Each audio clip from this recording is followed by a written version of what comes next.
Hello students, আমি Titu sir. আজ চলে এসেছি তোমাদের 10th ইডিয়মস এন্ড ফিশ নিয়ে। ফিশ আউট অফ ওয়াটার, সেটা কি স্যার? দেখবে যখন মাছ জলের বাইরে আসে সে ছটফট করে, তার কি হয় না অস্বস্তিকর সিচুয়েশন হয়। আবার তুমি জলে দেবে তখন সে নর্মাল হয়ে যায়। অর্থাৎ এখানে কি বলছে, আনইজি সিচুয়েশন আর এম্বারাসিং সিচুয়েশন। স্যার কিরকম? How can I utilise this idiom in a fish? দেখবে আমি কোনো অফিসে যাই, নতুন অফিসে নতুন ফ্রেন্ড নতুন স্যার কি হয় কলিগস থাকে, একটু অস্বস্তি হয়, কতদিন পর আমরা হ্যাবিচুয়েট হয়ে পড়ি। তা আমরা কিভাবে ইউটিলাইজ করতে পারি? In my new office I am fish out of water.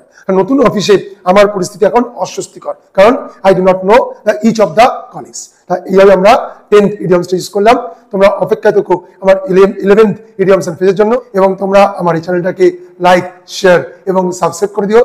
তোমরা কিন্তু বেল আইকনটা প্রেস করতে ভুলো না। নতুন নতুন ভিডিওর যে আপলোড হবে সেই নোটিফিকেশন তোমাদের কাছে সহজে এসে যাবে। নমস্কার।